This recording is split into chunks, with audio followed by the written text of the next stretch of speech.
Bonjour à tous, j'espère que vous allez bien. On se retrouve pour le brief du lundi 14 novembre 2022, premier brief de la semaine, et on fera un petit point Bitcoin rapidement. Et on parlera aussi de crypto.com et de Gateio si vous n'avez pas vu circuler l'information, peut-être des choses encore assez bizarres, peut-être une insolvabilité de Gateio, enfin on en parlera. Du coup, si vous avez des fonds sur ce genre de plateforme, ça peut valoir le coup d'essayer de se barrer. Bon, je pense que certains l'ont déjà fait, mais si vous n'avez pas vu les informations, je vais en parler aujourd'hui, c'est assez louche. Du coup, on va commencer par ça. Alors, crypto.com et Gateio. Donc, on s'est rendu compte que quand Crypto.com a partagé ses adresses pour montrer qu'ils avaient les fonds de leurs clients, il y a eu une transaction assez bizarre, on va dire, c'était fin octobre, je crois que c'était le 20 octobre ou le 19 octobre, un truc comme ça, où ils ont fait par erreur, à ce qu'il paraît, envoyer 400 millions de dollars en équivalent ETH sur une adresse de Gateio.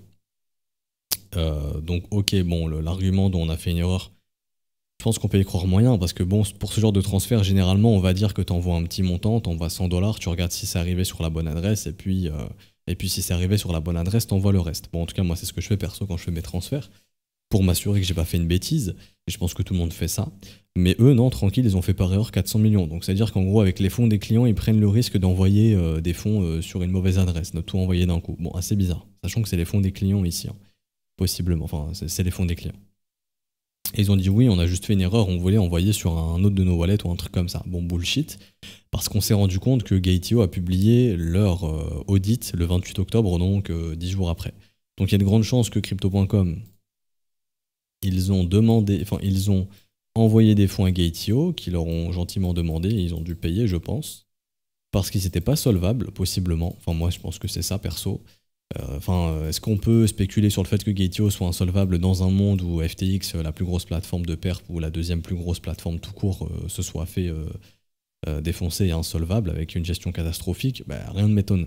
Enfin, plus rien ne m'étonne. Du coup, Crypto.com qui envoie 400 millions à Gateio. Gateio qui fait son snapshot. Donc un snapshot, c'est quand en gros l'entreprise vient faire un audit de vos comptes. Donc en gros, elle prend un screen. Pour faire simple, hein. Elle prend pas un screen, mais elle vient éplucher les comptes et regarde il y a combien et ils font le bilan.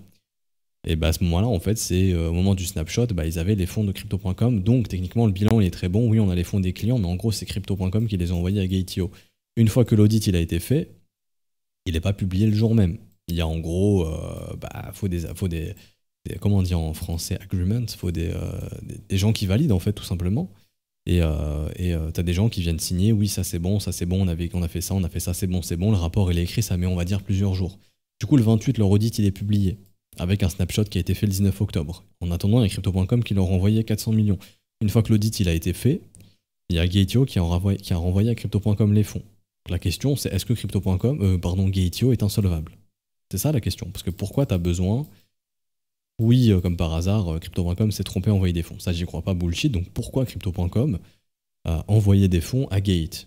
Pour moi, c'est que pour l'audit, il fallait être solvable, et ça veut dire qu'ils sont peut-être pas insolvables. Ils sont peut-être pas solvables. Ils sont du coup insolvables, possiblement. Du coup, à l'époque, il y a Sam, le PDG d'FTX, qui avait dit oui, secrètement, il y a des plateformes qui sont déjà insolvables. Bon, peut-être il parlait de lui-même, et du coup, il a été honnête, mais ça se trouve, il parlait d'autres plateformes comme ça. Du coup, c'est assez suspect, c'est pour ça que vous voyez Crypto.com qui descend, et beaucoup de gens qui se cassent de Crypto.com qui n'ont pas très confiance. Je rappelle que Crypto.com à l'époque, même moi ça m'était sorti de la tête, mais j'ai vu quelqu'un qui l'avait rappelé sur Twitter, et c'est vrai, je me suis dit waouh, comment j'ai pu oublier ça? Mais Crypto.com, avant, en 2017, c'était Monaco. Le projet s'appelait Monaco. Monaco, ils avaient fake des faux partenariats avec Visa, Mastercard, machin, nous faire croire que oui, ils allaient sortir une carte en sponsor avec Visa, Mastercard, machin, ou même d'autres trucs. Enfin, en gros, voilà, tout le monde avait spéculé dessus. Et le truc avait perdu 99% de sa valeur parce qu'en fait, ils avaient exit scam, c'était fake.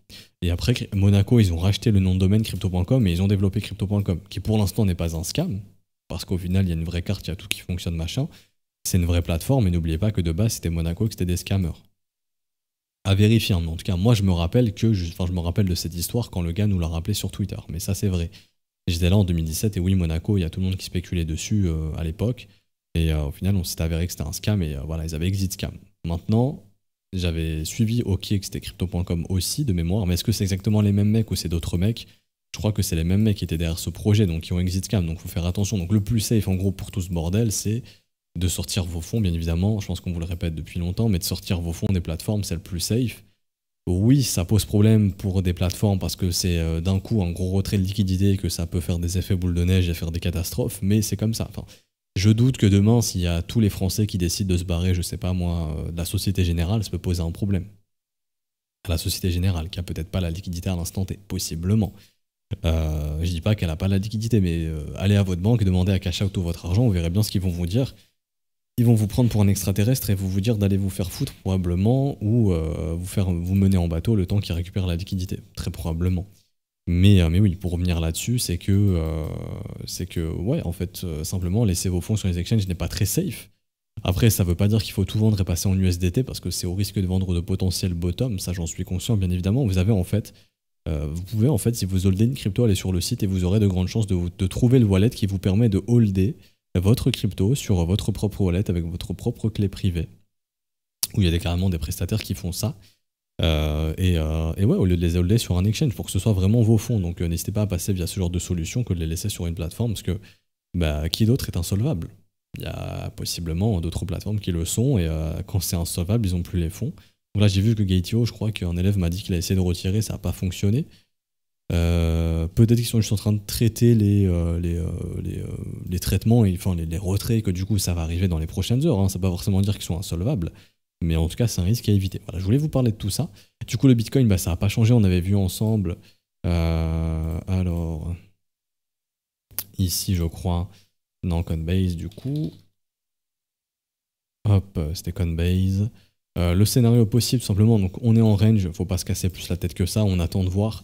Faut se dire ici qu'on a un paquet de gens qui ont acheté, qui n'ont aucune envie, c'est de sortir. Hein. Là, on le voit au niveau des volumes profile, c'est blindé.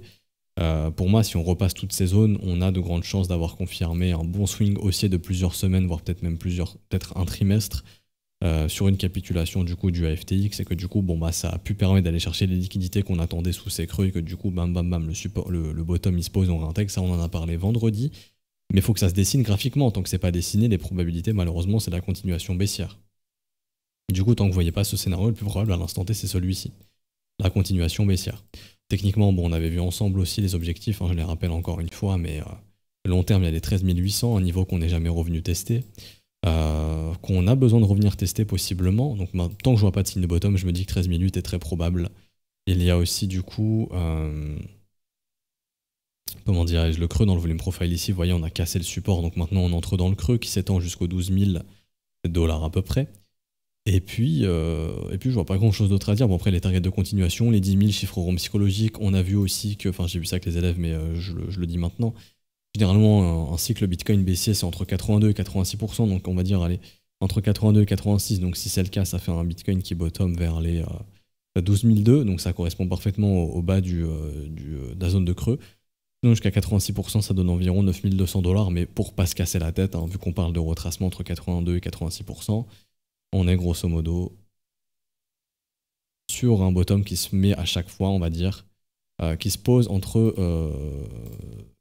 0,8 et 0... Enfin, là, c'est pas du FIB. Hein. Là, c'est pas du FIB purement, mais en gros, voilà, vous prenez un FIB. La zone de bottom, généralement, à chaque fois, c'est ça. C'est entre 78,6 et 88,6. Bon, j'ai rajouté 0,8 ici qui n'est pas nécessaire. Et voilà, la zone de bottom, à chaque bear market, elle est ici. Donc, on va dire, ce serait entre 10 600 et là, actuellement, le prix actuel. Maintenant, techniquement, il faut que ça se forme. Pour l'instant, c'est pas encore le cas. Et du coup, il n'y a pas grand chose d'autre à dire de plus, sincèrement. Attendre que les bottoms se posent. Maintenant, il y a aussi un niveau qu'on vient chercher souvent, c'est 85,4, ça, il y a beaucoup qui l'utilisent. Hop, du coup, ça serait ici environ 12 800, bas du creux. Donc, ouais, il y a beaucoup de targets vers les 13 000, 12 008. Maintenant, bon, on verra comment se développe le bottom. Ça se trouve, il est déjà en train de se développer ici. Court terme, on est venu chasser beaucoup de stop acheteurs ici. Le dernier stop, c'est le plus bas, c'est sous les 15 400, mais au sein du range, parce que là, on est dans un range, hein, on est venu chasser tous les stop acheteurs. Du coup, les stop vendeurs se trouvent là, court terme, au-dessus des 17 100 $. Si on vient ici et que le marché y faiblit, bon, y a de grandes chances qu'on réattaque au sud et qu'après on essaye d'aller casser les 15 400. Ou ici. Ou également ici, donc ici ce serait vers les 17 700 et sinon ici ce serait vers les 18 700 pour le coup. Mais bon, là il y a une zone de stop ici, et si on passe toutes ces zones, la prochaine elle est là. Si on échoue sur cette zone de stop, bon, c'est que le marché est prêt déjà à réattaquer ici, voire le creux ici. D'ailleurs, les assets à risque qui se comportent très très bien. On a ici le gold, le gold qui est plutôt en risk-off ici, qui se comporte très bien. On a le yen aussi qui rebondit pas mal, les bonds aussi qui sont en train de rebondir. On a le S&P aussi qui rebondit pas mal, qui a une petite dynamique haussière daily. Donc on est aussi à court terme pour les prochaines semaines, possiblement s'il n'y a pas de rejet au niveau actuel où on est, qui est le premier arrêt. Et du coup, les asset se comportent bien. On a un dollar index qui enchaîne les M, qui s'est bien fait défoncer vendredi. Et du coup, cette liquidité va ailleurs. On voit que ça va pas du tout dans les cryptos. Tant que graphiquement, ici, ça se retourne pas, il n'y a aucune raison de penser que le marché crypto va se retourner. Par contre, il y a des structures comme on en a parlé à l'instant T. Là, ok. On pourrait avoir des rallyes et suivre les assets à risque dû justement à cette faiblesse du dollar. Mais pour l'instant, c'est pas encore le cas. Et du coup, en termes de sentiment, ça a switché d'après les outils de sentiment qu'on check. Les gens sont bearish sur l'euro et sur le GBP, ils sont bullish sur le dollar, alors que le dollar a possiblement fait un top, et les gens sont baissiers sur les indices européens et US qui sont bullish pour l'instant. Donc tant que ça reste ainsi, ça peut possiblement pousser. Maintenant, j'en avais parlé, et je pense que je reviendrai dessus cette semaine, mais n'oubliez pas qu'on est à deux doigts d'être sur une courbe des taux inversée. Hop. On va venir ici.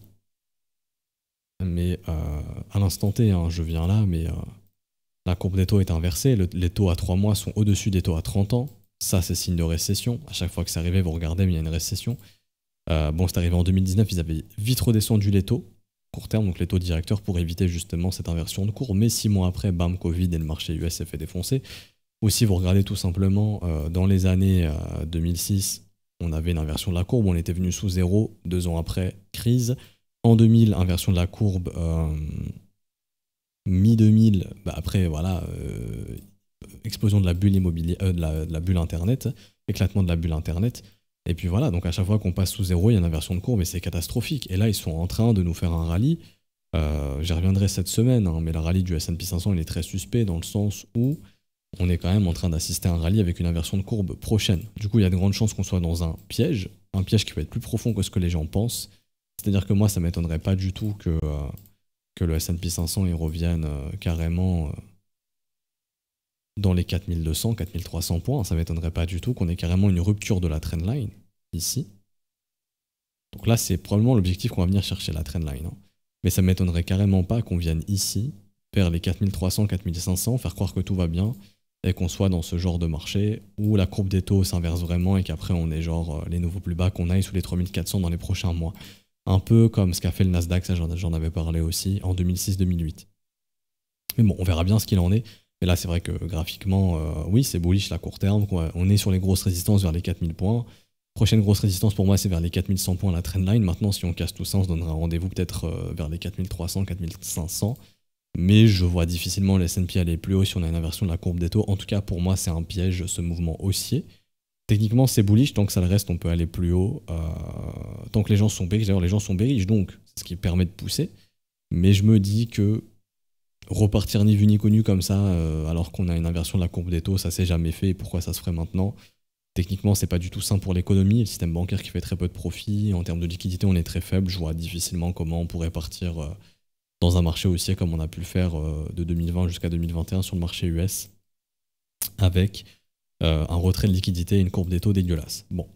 Mais bon, tout ça pour dire qu'actuellement les capitaux sortent un petit peu du dollar parce que l'inflation s'améliore un petit peu, donc la hausse des taux sera moins importante. Du coup, le dollar est en train de justement pricer tout ça, donc il retrace un petit peu.